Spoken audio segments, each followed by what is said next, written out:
Hi guys, and welcome back to At Home with Liv. I hope you're all doing well. I am so lastminute.com on this video. I'm actually filming this on the Wednesday, the same day I'm going to upload it. The reason being is yesterday, normally I do it like a few days before, but I left it till yesterday, and then Arlo actually ended up in A&E. So he's absolutely fine, and you probably have seen on my Instagram stories if you follow me. He had something called a hair tourniquet. I think I'm saying it wrong, but it's basically where a hair like wraps around a baby or adult's finger or toes, and it basically restricts the blood flow to like the tip of the toe in Arlo's case. I will pop a little picture up for you here. I just wanted to raise some awareness for it because I actually saw somebody on Instagram when I was pregnant have this condition for their baby, and otherwise I wouldn't have known what it was, and I probably would have just left it, or I don't know, I don't even know what I would have done. Yeah, so basically if you don't get it checked out and get the hair snipped off, obviously it could lead to like restricted blood flow to the finger or toe, which could actually lead in like amputation. So it can turn very serious and sinister. So it is really important, if you notice anything like this happen with your baby, that you get it checked out straight away and take them to A&E, because I mean the doctors just weren't helpful at all. So just trust your instinct and get it checked out. But anyway, I'll carry on with the video now. I just wanted to raise a little bit of awareness for that condition.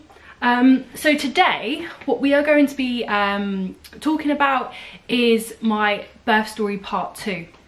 So if you haven't watched my part 1, I would advise you to go back to the part 1 and just watch it, and obviously it won't make sense if you don't watch that, so go back to that video first. We're going to be carrying on from where we left off. I have Arlo here with me now. Let me just show you.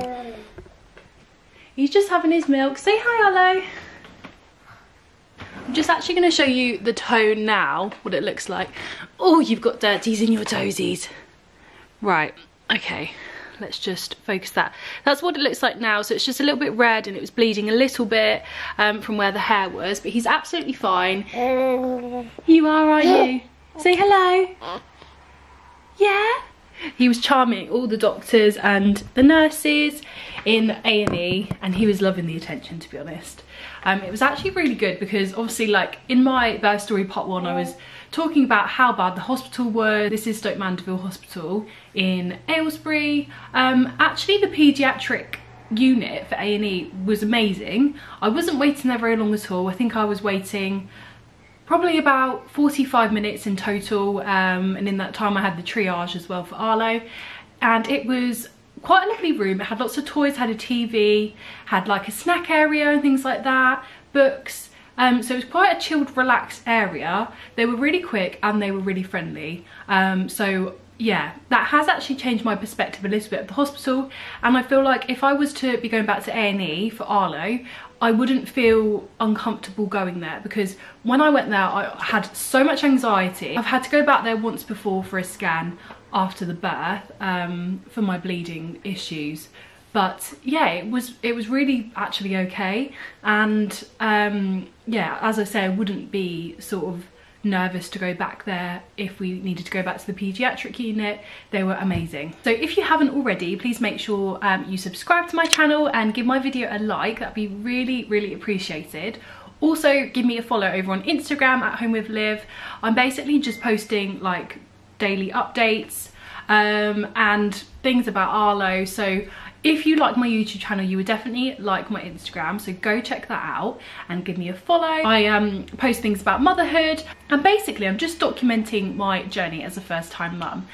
Being a first-time mum can be so scary, and there's so many things. Okay, so I'm so sorry if you can hear my neighbour hoovering his car right outside my window. Okay, so I left off at the part that I was going into theatre. So I had to leave Arlo, and it was just a really emotional moment, and not what you want to do when you're trying to bond with your baby and obviously create those first moments with your baby. It's just not ideal. But anyway, I had to go off to surgery. I was awake during the surgery, so I laid there in this room, and it was different because I've never been in a theatre before. It was different to what I thought a theatre would be like. It was literally just like a room but with loads of tools and things like that. But yeah, they said to me, Olivia, can you tell me what we are doing right now, and I had to basically like explain what they told me they were doing so they could make sure that I was giving consent to the operation by knowing what was actually happening. So that was fine. And yes, Arlo. Sorry, I can imagine it's really frustrating, but whenever he makes sounds and stuff, my mind just gets completely preoccupied. I think you probably all can relate to that. So yeah, I could see everything they were doing. I basically opted to have this screen thing up. They did ask me whether I wanted to see what they were doing, but I said no, I'm all right. So I had this like screen thing up, but I remember there was like a metal lamp above where they could obviously shine the light down below, and obviously metal is reflective, and even though I kept trying not to look, I was like just drawn to looking at what was going on. So I could see everything that was happening, and it wasn't pretty. It was like a scene off Carrie, if I'm being honest, but it didn't hurt at all. They gave me a spinal injection. I can't remember what it was called, but they gave me something to basically numb me because the epidural by that point had worn off. They were looking around, seeing what was going on, and the surgeon said that I hadn't been stitched up properly. They thought I may have a hematoma because of the amount of blood that was coming out, but they said there wasn't enough stitches put in basically. And obviously, if we think back to the last video, the midwife was being rushed out to the next labour, wasn't she? So I reckon that was a result of the sister rushing the midwife off, because she was basically rushing her to stitch it up quickly, and yeah, that was the end result, where I wasn't stitched up properly. They also said to me they're going to put in an absorbent pad to basically just absorb all the blood, and I said yeah, go for it. They put it in, and that had to be taken out after 24 hours. I am just looking at my phone because I made some notes on here, by the way. I'm not just like looking down at the floor like a weirdo. But yeah, after the surgery I had to have a catheter in. If you don't know what a catheter is, it's basically like a wee bag because you can't go to the toilet. So I had that in, and I also had a cannula in my hand. I think it was in this hand from what I can remember, and it was horrible. I hated having the cannula. The catheter I didn't mind, it was fine because obviously I couldn't get up to go to the toilet, but the cannula in my hand, it was like a needle, and then I can't explain it, but basically whenever you'd go like this, the needle would push further into your hand. And obviously when Mikey wasn't there, I only had one hand free. I couldn't move, I couldn't even go to the toilet. I had obviously the wee bag in, the cannula in my hand, so the only thing I could do was literally laying there like this. I couldn't even get up because I had no like feeling down below, and I only had this hand. So at night time when Mikey went, are you joking? Unbelievable. Okay, I'm so sorry if you can hear like a load of background sound. It's just my neighbours. So yeah, what was I saying? You okay? So I had the... So guys, I'm back. It's got a little bit quieter now, so I can carry on. Yeah, so as I was saying, obviously I had a cannula in my hand, and every time I went like that, the needle would like push further into my hand.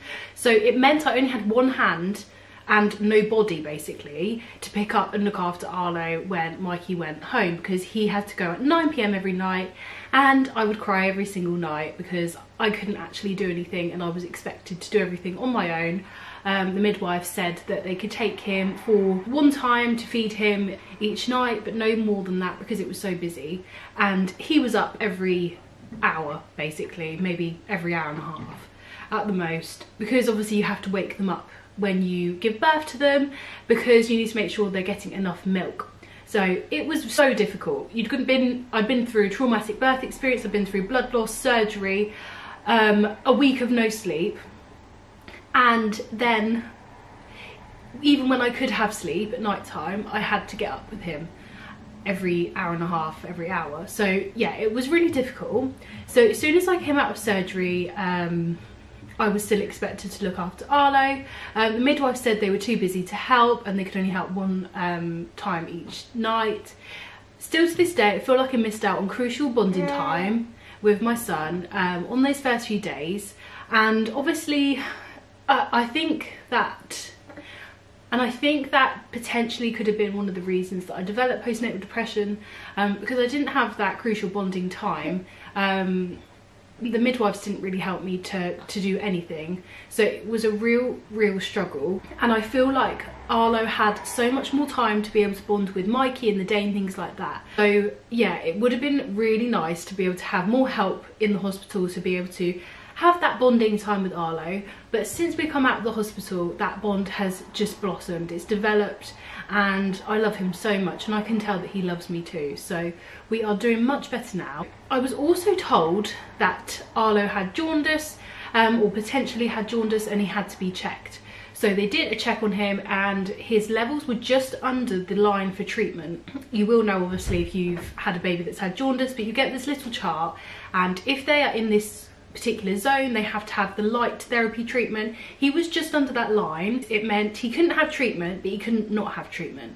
So basically they had to keep checking, I think it was every 12 hours, and keep doing a test until they were happy that he could be like released from hospital. So it meant even after we were discharged, we had to keep still going back every 12 hours to the hospital to have his jaundice checks. And in the end, he didn't need any treatment, but yeah, he sort of, his levels sort of went under the line, and they were happy to like officially discharge him.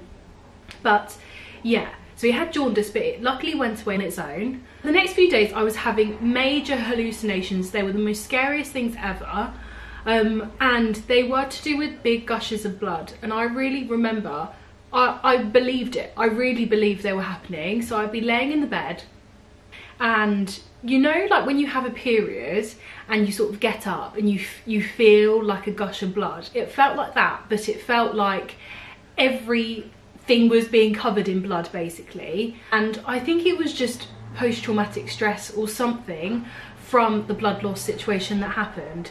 So I kept pressing the buzzer and saying, it's happening again, it's happening again, I need to go to theatre.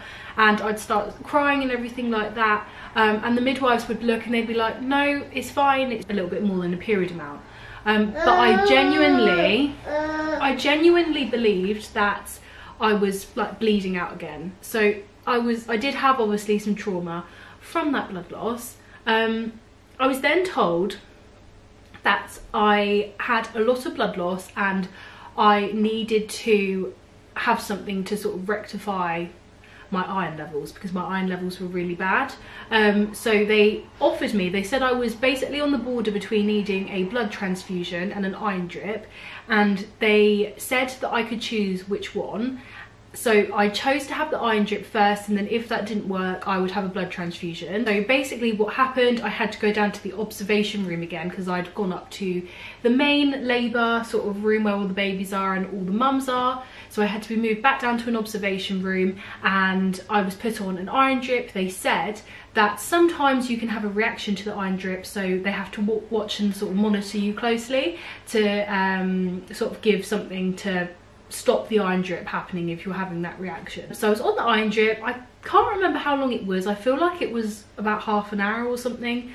I remember it was so weird because I remember when I could see it going in, I don't know whether it was just like subconscious or something like that, but I felt like I had so much more energy and I felt so much better just from having that iron drip in me straight away. And I've always had problems with my iron, even before I was pregnant, and I think it's sort of linked to being a pescatarian and not really having much meat and things in my diet, and I don't have a great deal of things that have iron in them, basically. So I always was short of iron. I said to the doctors, I was like, I feel like it's working. Straight away they said no, it can take up to a few weeks to work. So I don't know what that was, whether it was just like subconsciously thinking it was automatically better, or yeah. But I did start to feel better. After this, I was just sort of left in that room. So I was left in the observation room. Luckily that night they let Mikey stay around, which was amazing, because I think it was because I kicked off so much on the ward upstairs that they sort of gave me the exception that he could stay for one night to help Arlo, to help me with Arlo and things like that, because I clearly just wasn't in the right mindset. And I think it was in their best interest as well to have someone there to look after me, rather than have me pressing the buzzer and being ignored all the time. When I was in the observation ward, I was left, basically. People didn't really come round. They did at some points, but most of the time they didn't even come round to check if I wanted food. I didn't get given a menu. I also didn't get given my tablets on time. I kept ringing the buzzer and saying, my blood pressure tablets are needed right now. I haven't had them. And they said, oh, we're busy at the moment. We'll come when we're able to come to you. And at some points that was hours that I was waiting for my blood pressure tablets and my painkillers as well. So it meant that when my painkillers were wearing off, I was in excruciating pain. I could feel everything down below, and they basically just weren't giving me my medication on time.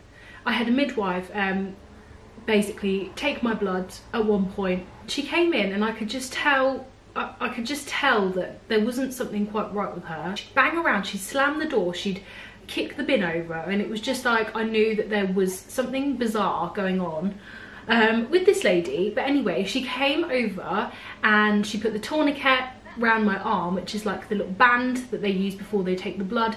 She was like stabbing the blood needle thing to get the blood out of my arm in loads of different places. She couldn't find it, and I was getting a bit upset as well because it was hurting me quite a lot. Mikey at this point had gone out to get some more formula bottles from the shop across the road.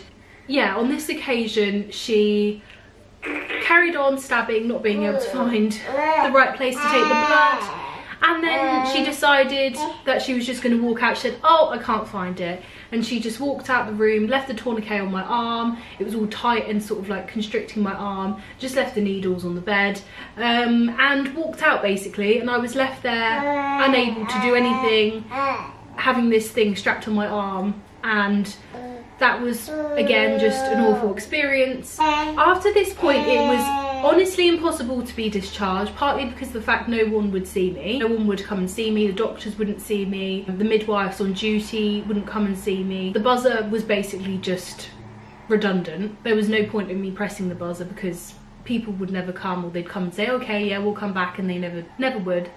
I had so much anxiety because I'd been in the hospital so long, not been able to get sleep because I'd been woken up by obviously the checks and stuff. They had to do checks on Arlo. Okay, baby. They did? They did? What are you talking to? What are you doing? Yeah, so they had to do checks on Arlo and checks on me. Instead of aligning them up at the same time, they decided to do them at complete opposite times, which meant I had to be woken up double the amount of times as needed, basically, which wasn't great. The reason they were giving me was my mental health and my anxiety. Obviously, yes. Oh yes, are you talking? You saying hello to everyone? Go on, and say hello. Come and say hello. Look, hello. What's this? Who's that? Are they your YouTube friends? Yeah? Yeah, so it's basically impossible to be discharged.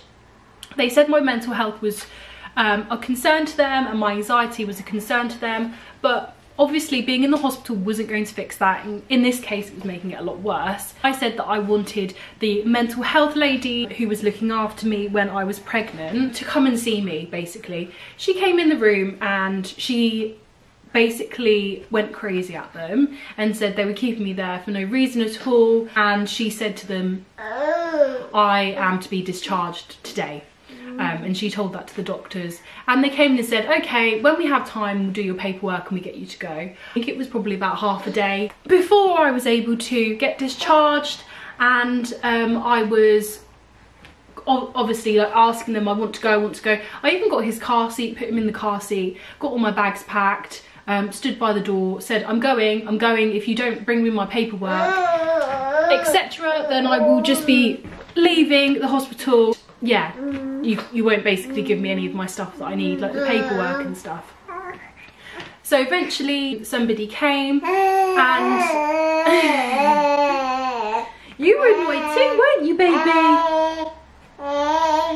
Have you got something to say?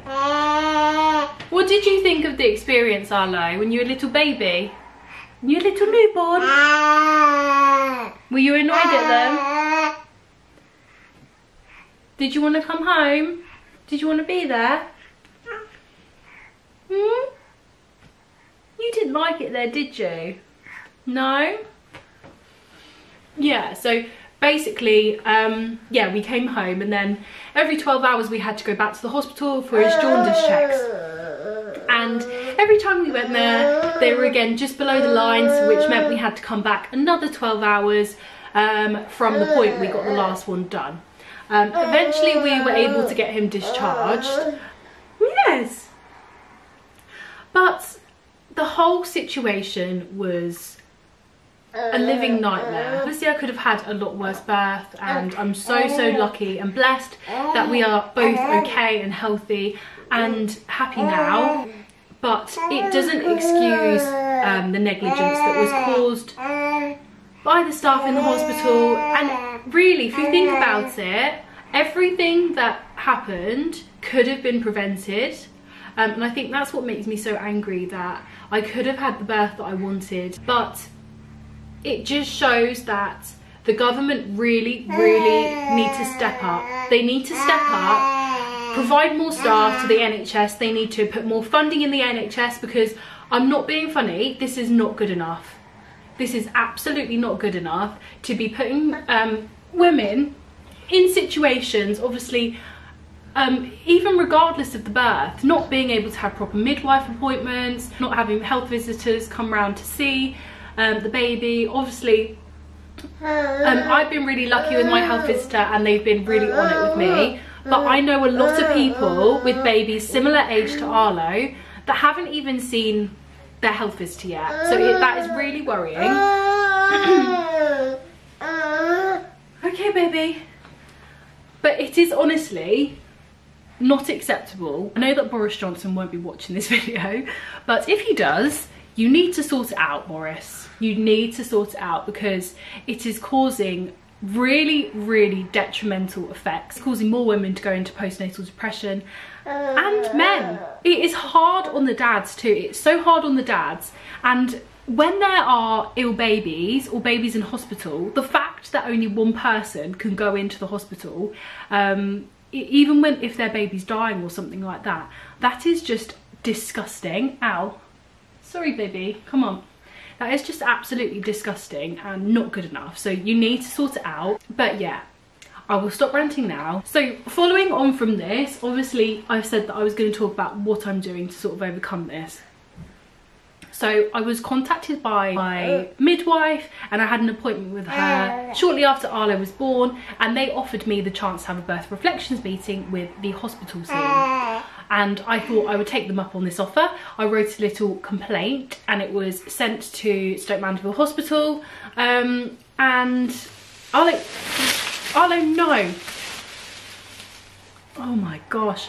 Look at all the dust on that tree. Oh dear. Oh dear. I really need to baby proof this flat properly. Like, this is getting ridiculous now. Okay, baby. Okay. Okay, come on, let's finish the video. So, let's be on the floor for the minute. So, yes. So yeah, they offered me to have a birth reflections meeting, and I think it was about September, so I had Arlo in June, and basically I just had to regurgitate everything that I've told you and explain everything I wasn't happy with. And they basically said, okay, well, we will go away and we will look into these things and get back to you with some answers to why these things happened. And I was like, okay, that sounds brilliant. It was, how long was it? So from September, October, November, I think it was the end of November, I was then contacted again. I thought, well, it's been a few months, they must have really done a thorough check, and I'm happy to wait for them to be able to look into this properly and give me the answers that I needed to be able to sort of move on and accept what happened. I was in the meeting, it was on Teams, and they'd clearly forgotten to do anything. They said, all we can say is sorry, and can we close the case? As you can imagine, I wasn't happy with that. I said no, I want everything to be looked into. I want complaints to be made against the doctor that said Arlo would have low IQ and poor life outcomes. I wanted a complaint to be made against the person that broke my waters and wouldn't let me wait to have an epidural. Finally, I wanted a complaint against the midwife that took my blood and left the tourniquet on my arm. They were the main things I wasn't happy with. So they said, okay, I'm gonna go away. I'm gonna try and dig a little bit deeper and find some more answers for you, basically. Excuse me. Excuse me. So I had an email last week, so the end of December, that said, can we schedule an appointment with you and give you some more answers? By this point, I was just so fuming about everything, and bear in mind, it had been about half a year at this point. I said, I don't want an appointment anymore. What I would like is full copies of everything you have on me. So you can request to have all of your maternity notes sent to you by email, and they have to give everything that they've got on you, all of the notes.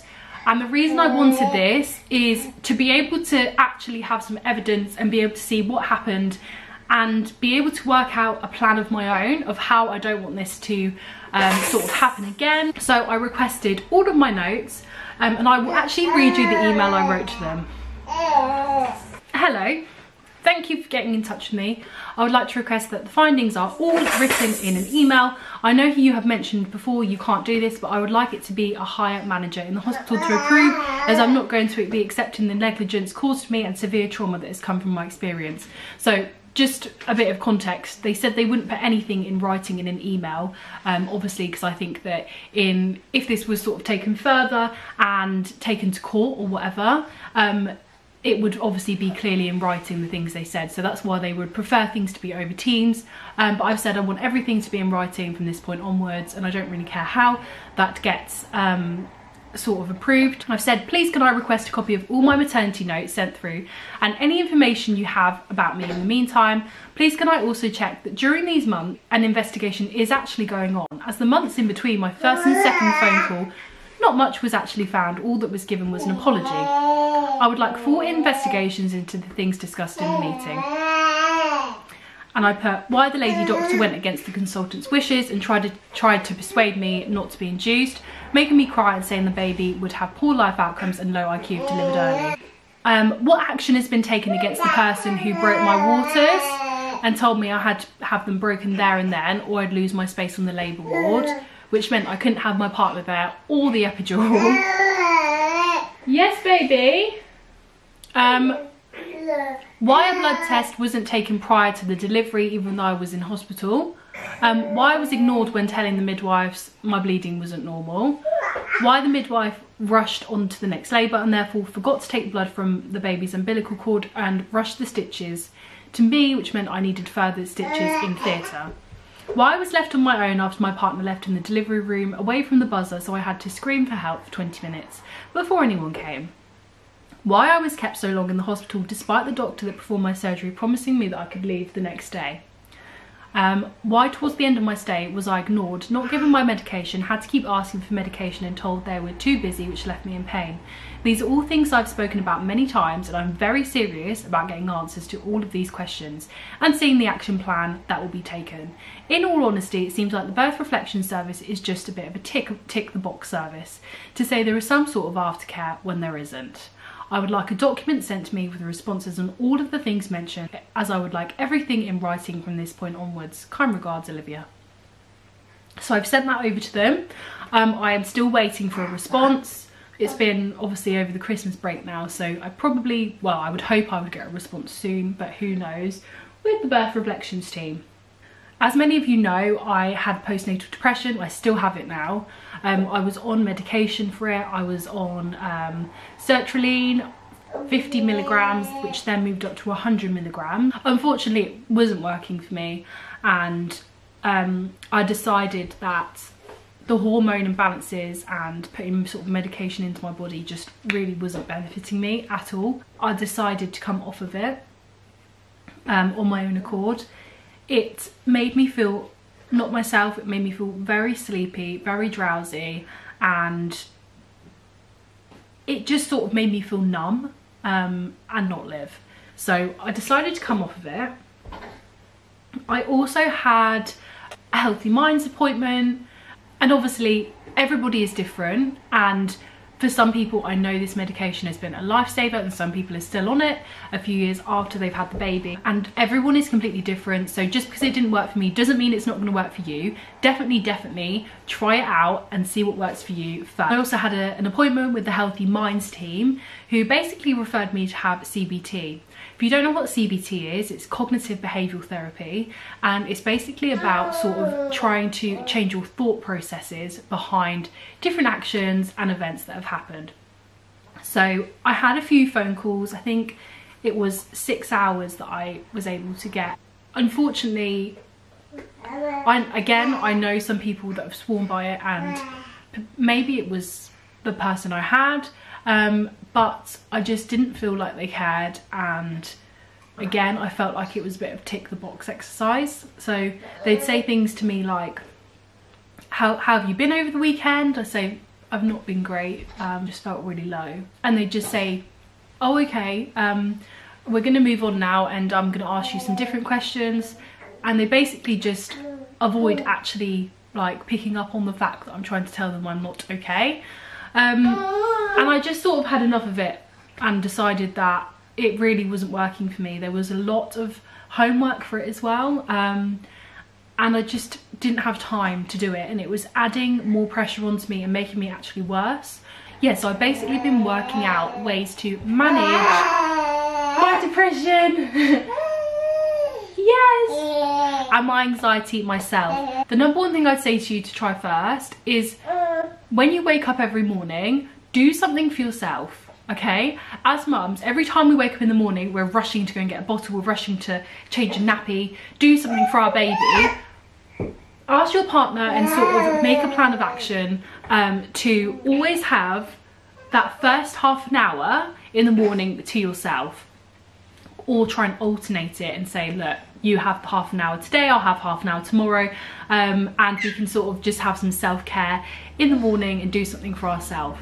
That honestly has helped so much. Like getting ready, getting dressed, having a shower, putting a washing load on, even doing something as silly as that actually helps, because you're not just straight away going into looking after someone else, you're doing something for yourself. So that would be the first thing I would suggest.